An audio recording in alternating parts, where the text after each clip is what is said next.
লোকসভা নির্বাচন যখন সামনে তখন চায়ের দোকানের আড্ডাগুলো সবচাইতে বেশি প্রাসঙ্গিক হয়ে যায়, কারণ এই চায়ের দোকানেই সমস্ত বিষয়ে আলোচনা হয়। দেশের অর্থনীতি বলুন, যুব সমাজ বলুন বা সমস্ত কিছু এই চায়ের দোকানেই ভালো গল্প কিন্তু সব কিছু মিলিয়ে হয়। আমি এই মুহূর্তে শহরের একটি জায়গায় রয়েছি যেখানে আমি বেশ কয়েকজন কাকুদের দেখতে পাচ্ছি যারা গল্প করছেন। নির্বাচনকে নিয়ে তাদের বিভিন্ন চিন্তাভাবনা থাকে, তারা বিভিন্ন নির্বাচন দেখেছেন, বিভিন্নভাবে বিভিন্ন নেতাদের কথা শুনেছেন, নেতারা তাদের বক্তব্য রাখেন, নেতাদের বক্তব্য কতটা পূরণ হয় সমস্ত কিছু নিয়ে হয়। খানিকটা কথা বলার চেষ্টা করবো। কাকু, কোথায় থাকেন আপনি এমনিতে? আমার এখানেই বাড়ি। এখানেই বাড়ি? আচ্ছা, কতদিন ধরে আছেন আগরতলায়? আগরতলা 70 থেকে। নির্বাচন কটা দেখলেন, মানে ইলেকশন কয়টা? মানে করারই 70 থেকে হইলে করা হইতেছে। 70 থেকে দেখছেন? আচ্ছা, এই যে রাজনৈতিক নেতারা কথা বলে, লোকসভা তো সামনে, না রাজনৈতিক নেতারা তো বিভিন্ন কথা বলে, আমরা এখন কথা বলিও নাই। আচ্ছা, আমাদের কাছে আসেও নাই। আমরা সবাই রিটায়ার্ড পার্সন, আচ্ছা। চাকরি বাকরি করতাম।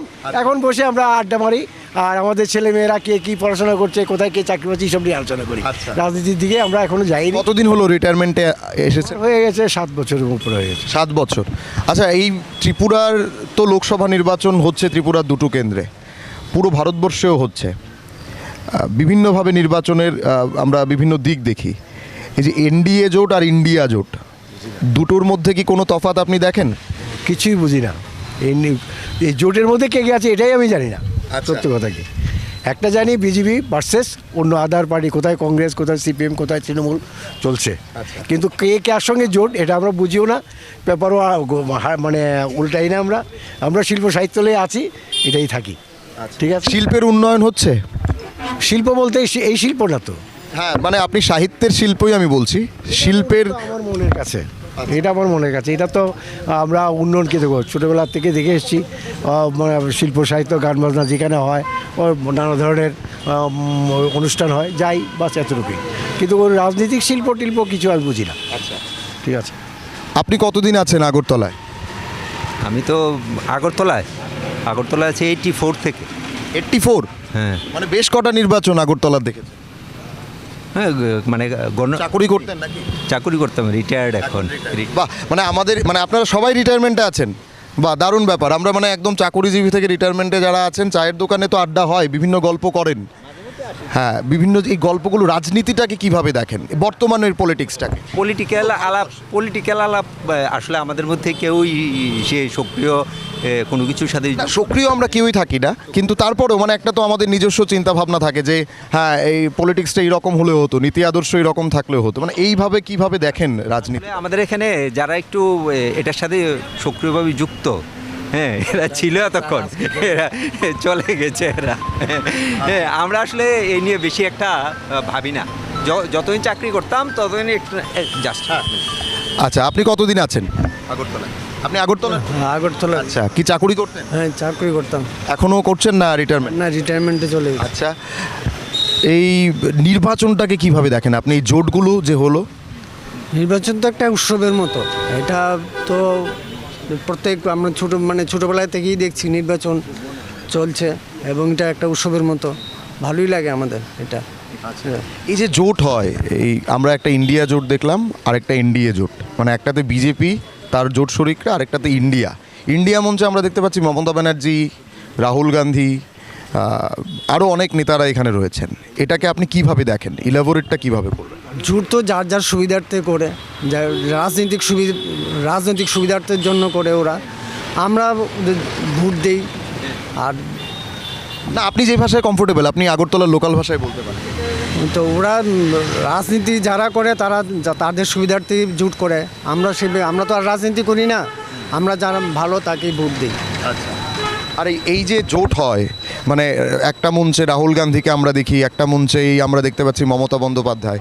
এই যে এই কনফ্লিক্ট হয় কি কিছু, মানে যে আমি এই রাজ্যে সিপিআইএম কংগ্রেস একসঙ্গে, আবার পশ্চিমবাংলায় সিপিএম কংগ্রেসকে বকছে, তো এই কনফ্লিক্টটা কি কখনো আপনার হয়?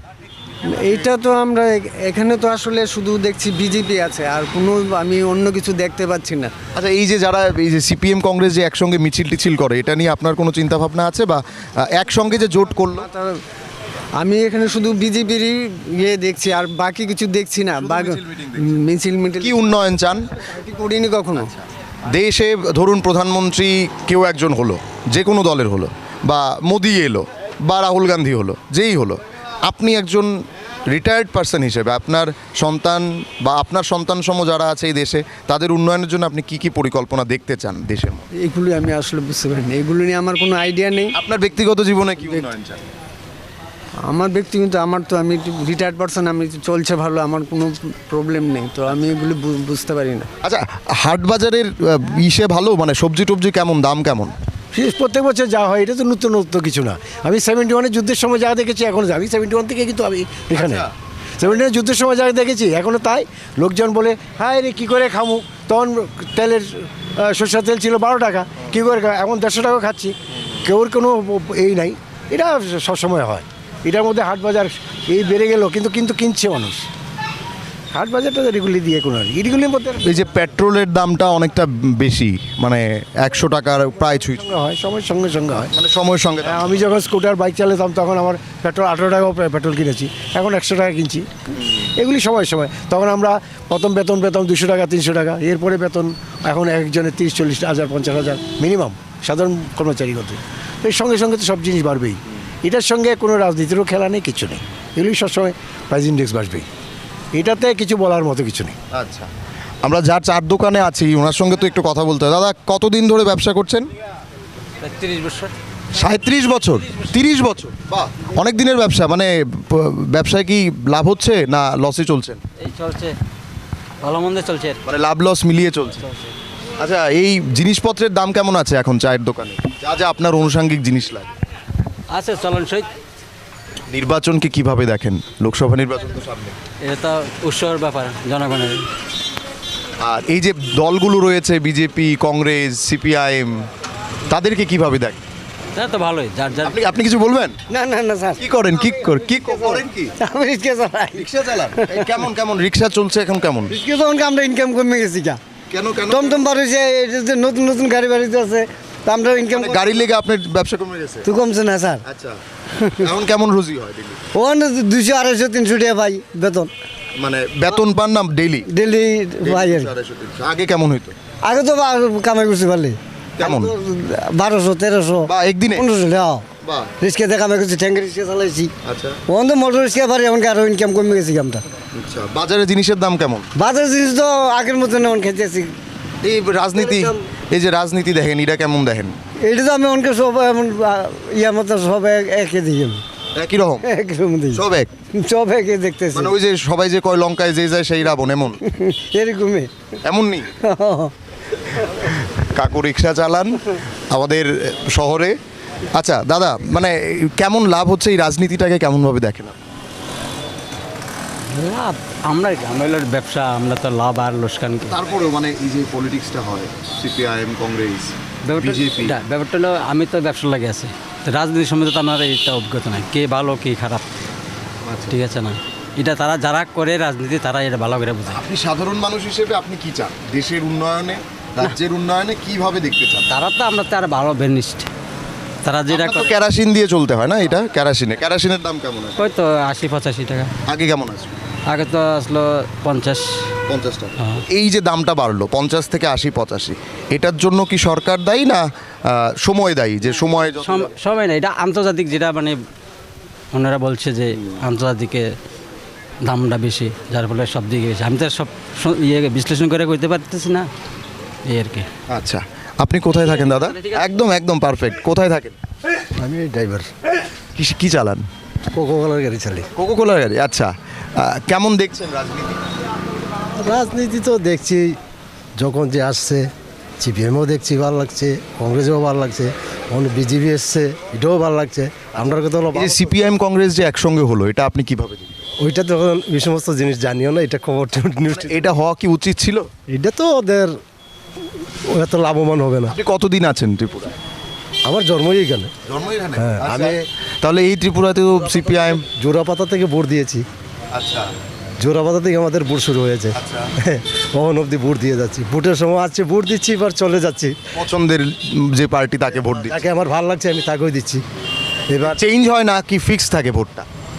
হ্যাঁ তো চেঞ্জ তো হবেই, এটা তো চেঞ্জ। এটা মনে হচ্ছে যে আচ্ছা একটা জিনিস হচ্ছে কি, যখন আমাদের হচ্ছে গরিব মানুষ, ওদিকে যখন বৃষ্টি হবে আমরা ওইদিকে ছাতি ধরতে হবে, নাইলে চলতে পারবো না। মারপিট করবে, এই তুই আমার সাথে চললি না কেন, আমার সাথে আসলি না কেন, এরকম একটা অনেক হয় না। বাবা সবার সাথেই আছি। কালকে যেমন বলছে চলো একটা মিটিংয়ে যাবো, হয় চলো, পার্টি অফিস উদ্বোধন হবে, গেলাম পার্টি অফিস উদ্বোধন করলাম, খাওয়া দাওয়া হলো, বাস আনন্দ করে চলে আসলাম। কিন্তু তখন আমরা বলছি ভাই সবসময় কিন্তু আসতে পারবো না, আমি কিন্তু পরের কাজ করি। আজকে আপনার এখানে আপনি কাজ করলে আজকে না আসলে আমার অ্যাবসেন্টকে দিয়ে দেবেন, কেন আসলে না, অনেক কিছু প্রশ্ন করতে হবে। তো এই জন্যই মানে এখন আগে যেরকমভাবে আপনি পয়সা রোজগার করতেন, দেন পয়সাটা আপনার পকেট থেকে বেরোতো, আর এখন যে পয়সা রোজগার করছেন, এখন যেটা বেরোচ্ছে, তার মধ্যে কি কোনো তফাৎ আছে? মানে আগের রোজগার আর খরচ আর এখনের রোজগার খরচ? আগের থেকে ওখানে রোজগার অংশটা কমে গেছে অনেক অনেক। আপনি গাড়ি চালান, এটা পেট্রোল গাড়ি তো? না, ডিজেল গাড়ি। ডিজেলের গাড়ি, ডিজেলেরও তো দাম বেড়েছে। আগে ডিজেল কিনেছি 45, 47। প্রথম ফার্স্ট যখন আমরা ডিজেল কিনেছি তখন 1 টাকা 25 পয়সা ডিজেল কিনেছি। তারপরে আসলাম 70 পয়সা, তারপরে আসলাম 2 টাকা 80 পয়সা। করতে করতে অনেকে 100 টাকা দিয়ে দাঁড়িয়েছে। তো স্বাভাবিক সব কিছুর আন্তর্জাতিক জিনিসের দাম বাড়ছে, ওরা বলতে পারবে বাড়ছে না কমছে, ওরাই বলতে পারবে। যেমন আগে গ্যাস কিনেছে কম পয়সায়, যেমন আমার বাড়িতে গ্যাস লাইন আছে, আমি গ্যাস লাইন জ্বালাচ্ছি, প্রথম বলছে কি মিনিমাম মাসে 200 টাকা দিতে হবে, এখন মিনিমামই মাসে 800 টাকা দিতে হবে। তাহলে বাড়ছে, কিন্তু আমার ইনকাম সোর্স কমে যাচ্ছে, ইনকাম সোর্স কমে যাচ্ছে। বাড়িতে কজন আছে আপনার? বাড়িতে আমার 6 জন লোক আছে ফ্যামিলিতে, রুজি করি। চাকরি করে? না না, সব আমরা এই পাবলিক কাজ করি। আচ্ছা দাদা, আপনার বাড়িতে কজন আছে? প্রায় 3 জন। 3 জন? কি মানে ছেলে না মেয়ে? মেয়ে। মেয়ে। আচ্ছা, মেয়ে কি করছেন এখন? কলেজ। কলেজে পড়ছেন। আচ্ছা, চাকুরি বাকুরি নিয়ে কোনো চিন্তা ভাবনা করছেন মেয়ের? না, এখনও কোনো চিন্তা ভাবনা হচ্ছে না, পড়াটা একটু শেষ হয়ে এলো। আচ্ছা, আর বাকি পারিপার্শ্বিক পরিস্থিতি, আপনি কি কোনো এই শহরে এখন সমস্ত কিছু ঠিকঠাক আছে? না, সব কিছু ঠিকঠাক আছে। একেবারেই দাদার দোকানে আমরা এতক্ষণ ছিলাম, আমরা জাস্ট এইটুকুনি কথা বলার চেষ্টা করলাম যে সাধারণ মানুষ, অর্থাৎ আমাদের যে অনুষ্ঠানের নাম যে পাবলিক কি বলছে, পাবলিক কি বলছে সেটাই জানার আমরা চেষ্টা করলাম। আর চায়ের দোকানগুলোতে মূলত আড্ডাটা বেশি হয়। চায়ের দোকানের আড্ডা মানে সমস্ত রাজনৈতিক পরিস্থিতি নিয়ে আড্ডা হয়, সমস্ত রাজনীতিকে নিয়ে আড্ডা হয়, রাজনীতির একাধিক বিষয়বস্তু এখানে উঠে আসে। হ্যাঁ, অনেকে হয়তো ক্যামেরায় সরাসরি সমস্ত কিছু না বলতে চাইলেও তাদের দিন যাপনের সমস্ত অসুবিধেগুলোকে তারা ফুটিয়ে তোলার চেষ্টা করেন। যেরকমভাবে পেট্রোলের দাম বৃদ্ধি, কেরোসিনের দাম বৃদ্ধি, তো সেগুলো তো নিঃসন্দেহে একটা আনুষঙ্গিক একটা চেতনা বোঝায় যে এই জায়গাগুলো থেকে দাঁড়িয়ে যদি একটু কম হতো কেরোসিনের দাম, তাহলে দোকানের প্রফিটটাও বাড়তো। পেট্রোলের দাম যদি কমতো, তাহলে গাড়ি যখন যত বেশি যাবে তত পেট্রোলের দামের সঙ্গে সঙ্গে তাদের লাভটাও হতো যদি দামটা কম থাকতো, যেটা এখন 100 ছুঁই। তো সমস্ত কিছু মিলিয়ে ইশারায় অনেক কিছুই বোঝা যায়, অনেক কিছুই তারা বলার চেষ্টা করেছেন। অনেকে সরাসরি রাজনীতির কথাগুলো বলতেও ভয় পায় ক্যামেরার সামনে, অনেকেই বলতে চান না। যাই হোক, আপাতত আপনাদেরকে একটা চায়ের দোকানের গল্প শোনালাম, বাকি আরও তো নিশ্চয়ই শোনাবো।